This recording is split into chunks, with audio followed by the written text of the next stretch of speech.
দেখেন এই প্রশ্নটি ঢাকা বোর্ডে 2025 সালে এসেছিল, যেখানে চিত্র 3 এটা ছিল, আর গতে বলেছিল চিত্র 3কে আউটপুট হিসাবে প্রদর্শনের জন্য HTML কোড করো। তার মানে এইটাকে আমাদের HTML করতে বলা হয়েছে। তো এর জন্য আমরা দেখেন HTML এখন শুরু করব। তো যে কোনো HTML এর শুরুতেই আমরা ডক টাইপ HTML লিখে নেব। তো আমরা লিখলাম ডক টাইপ HTML। মূলত এই ডক টাইপ HTML লেখা হয় যে এই HTML একটি আপডেট ভার্সনে তৈরি, সেটা বোঝানোর জন্য। তাই আমি শুরুতেই ডক টাইপ HTML লিখে নিলাম। এরপরে যেহেতু আমরা HTML করছি তাই শুরু ট্যাগের মধ্যে HTML। এরপরে দেখেন আমরা জানি কোনো HTML এর দুটি অংশ থাকে, একটি হলো হেড আর একটি হলো বডি। তো প্রথমেই আমরা হেডের অংশ লিখব। তো এরপরে আমরা লিখলাম হেড। মূলত হেড লেখা হয় টাইটেল লেখার জন্য, তাহলে হেডের মধ্যে আমরা এবার টাইটেল লিখব। আর টাইটেল হিসাবে এখানে আমরা একটা নাম ব্যবহার করব। আপনি ইচ্ছামতো এখানে নাম ব্যবহার করতে পারেন। তো আমি এখানে ডট ডট দিয়ে রাখলাম, আপনারা একটা নাম দিয়ে দেবেন। এরপরে টাইটেল শেষ। মূলত এই নামটা লেখার পরে টাইটেল শেষ করে এবার হেড শেষ করতে হবে, কারণ হেড লেখা হয় টাইটেল লেখার জন্য। টাইটেল শেষ করে এবার আমরা হেড শেষ করব। এরপরে আমরা জানি HTML এর যে আরেকটি অংশ আছে সেটা হলো বডি, আর মূলত HTML এর এই মূল অংশটাকেই বডি বলা হয়। তাহলে এবার আমরা বডির অংশ শুরু করব। তো শুরুতেই দেখেন আমরা বডি লিখলাম। এরপরে দেখেন যে HTML যে বিষয় সেটা দেখেন একটা অর্ডার লিস্ট অর্থাৎ সিরিয়াল অনুযায়ী আছে। প্রথমে ই কার, এফ প্লেন, এর মধ্যে এফের মধ্যে আবার 5, 6, 7 নাম্বার সিরিয়ালে আছে। এরপরে দেখেন আবার জিতে বাইক, তার মধ্যে আবার দেখেন আনঅর্ডার লিস্ট আছে যেটা সার্কেল। তো এখন দেখেন আমাদের প্রথম কাজ হলো যে এই অর্ডার লিস্ট বা সিরিয়ালে থাকলে আমাদের একটা ট্যাগ ব্যবহার করতে হবে, সেটা হলো ওয়েল। তো আমরা এখানে ওয়েল। এরপরে দেখেন টাইপ সমান ডাবল ইনভার্টেড কমার মধ্যে এ। এরপরে দেখেন যে স্টার্ট সমান ডাবল ইনভার্টেড কমার মধ্যে এইটা আগে একটু বুঝে নেন যে আমাদের এখানে ওয়েল টাইপ মানে অর্ডার লিস্ট। অর্ডার লিস্টের কোন ধরনের ইংরেজি বর্ণমালা দিয়ে, তাই আমরা ইংরেজি বর্ণমালার প্রথম অক্ষর লিখে নিলাম। কিন্তু শুরু হয়েছিল আমাদের থেকে, তাই আমরা স্টার্ট দিয়েছিলাম। এরপরে প্রত্যেকটা আইটেম অর্ডার লিস্টের প্রত্যেকটা আইটেম লেখার জন্য যেটা লিস্ট আইটেম LI ট্যাগ ব্যবহার করব। তাহলে এবার আমরা দেখেন LI, এরপরে কি আছে কার, LI শেষ। আবার দেখেন LI পরের আইটেম LI, এরপর প্লেন, এরপর LI শেষ। সরি, এখানে LI শেষ হবে না। এর কারণ হলো যে এই প্লেনের মধ্যে আবার 3টা অর্ডার লিস্ট আছে, 5, 6, 7। এই 3টা আইটেম লেখার পরে তারপরে আমরা এই LI শেষ করব, তার মানে প্লেনের LI শেষ করব। এবার দেখেন এই যে 5, 6, 7 এটাও কিন্তু আবার অর্ডার লিস্ট হিসাবে আছে। তাহলে আমরা আবার ওয়েল টাইপ সমান ডাবল ইনভার্টেড কমার মধ্যে 1 লিখলাম, কিন্তু আমাদের স্টার্ট শুরু হয়েছে কত 5 থেকে। তাহলে আমরা এখানে আবার ওই একইভাবে স্টার্ট সমান ডাবল ইনভার্টেড কমার মধ্যে 5 লিখলাম। এবার দেখেন ওই আইটেম লেখার জন্য আবার আমাদের ওই LI ট্যাগ ব্যবহার করতে হবে, তার মানে LI, এরপরে ফাইটার প্লেন,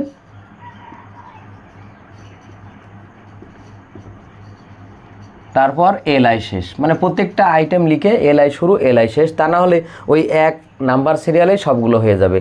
প্রত্যেকটা আইটেমের জন্য আলাদা আলাদা LI। তো এবার দেখেন আবার লিস্ট আইটেম, তার মানে LI। এবার দেখেন এই যে কমার্শিয়াল প্লেন, এর নিচে একটা আন্ডারলাইন আছে, এর জন্য আমরা একটা ইউ ট্যাগ ব্যবহার করব। এরপরে কমার্শিয়াল প্লেন,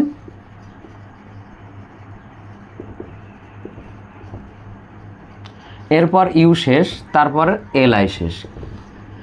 এবার সর্বশেষ দেখেন প্রাইভেট প্লেন। তো আবার ওই LI শুরু, এরপর প্রাইভেট প্লেন,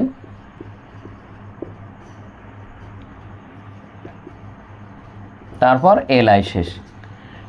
এইবার দেখেন আমাদের এই যে প্লেনের LI শেষ হবে, তার আগে আমাদের এই যে ওয়েল শেষ করতে হবে। যে এই যে 5, 6, 7 যে ওয়েল শুরু করেছিলাম সেই ওয়েল আগে শেষ।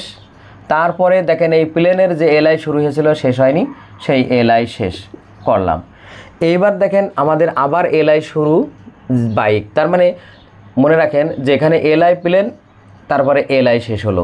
মানে LI মানে প্লেনের মধ্যে যে কাজগুলো শেষ হওয়ার পরে LI শেষ হলো।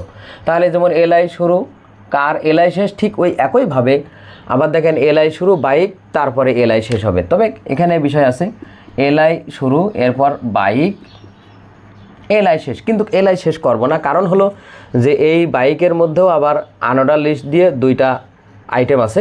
তো সেটার জন্য আমরা আনঅর্ডার লিস্ট মানে যেগুলো গণনা করা যায় না, মানে সিরিয়াল বোঝায় না, সেই আইটেমের জন্য আমরা ইউএল ট্যাগ ব্যবহার করব, যেটা হলো ইউএল মানে আনঅর্ডার লিস্ট। এরপর দেখেন টাইপ কোন ধরনের সমান সমান ডাবল ইনভার্টেড কমার মধ্যে সেই ধরনটা লিখে নেব, মানে সার্কেল মানে বৃত্ত। তো এখানে আনঅর্ডার লিস্টটা হলো কি বৃত্ত, সেই জন্য আমরা সার্কেল লিখে নিলাম। এরপর ওই একইভাবে আইটেম লেখার জন্য আমরা এলআই ট্যাগ ব্যবহার করব, তার মানে এলআই সুপার বাইক, তারপর এলআই শেষ। তার মানে প্রত্যেকটা আইটেম আমাদের শুরুতে এলআই, ওই আইটেম লেখা শেষ হলে এলআই শেষ করব। ঠিক পরেরটা ওই একইভাবে এলআই শুরু, এরপরে ইলেকট্রিক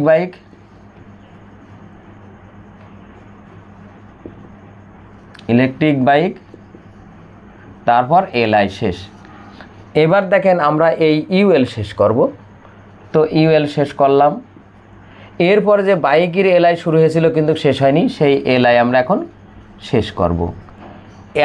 এলআই শেষ করার পরে দেখেন এখানে আমাদের ওএল শুরু হয়েছিল, এই ওএল যেটা আমাদের প্রথম যে ওএল সেটা কিন্তু শেষ হয়নি, তার মানে এখানে আমাদের ওই ওএল শেষ।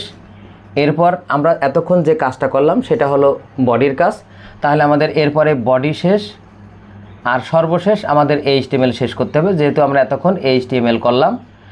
তার মানে প্রত্যেকটা ট্যাগ যার শুরু আছে শেষ করতে হবে। যেমন হেড শুরু করেছিলাম, হেডের অংশ শেষ হওয়ার পরে হেড শেষ করলাম, ঠিক বডির অংশ শেষ করার পরে বডি শেষ করলাম। তার আগে দেখেন এই যে ওএল শুরু করেছিলাম, এই ওএল প্রথম যেটা, তার মানে সিরিয়াল এই ই থেকে জি পর্যন্ত, এই জির কাজ সম্পূর্ণ যখন হবে তখন ওএল শেষ হবে পর্যায়ক্রমিক। মাঝে দেখেন অনেকগুলো ওএল শুরু হয়েছিল, আবার সেটাও শেষ করেছিলাম। তো এইভাবেই এরপরে শেষে আমরা এইচটিএমএল শেষ করব। তো ছাত্রছাত্রী বন্ধুরা, আজ এই পর্যন্তই। আমার ভিডিওটি কেমন হলো অবশ্যই কমেন্ট করে জানাবেন, আর ভিডিওটি যদি ভালো লেগে থাকে অবশ্যই একটি লাইক দেবেন। এছাড়াও অন্যান্য বন্ধুদের দেখার সুযোগ করার জন্য অবশ্যই ভিডিওটি শেয়ার করবেন। সবাইকে ধন্যবাদ, আল্লাহ হাফেজ।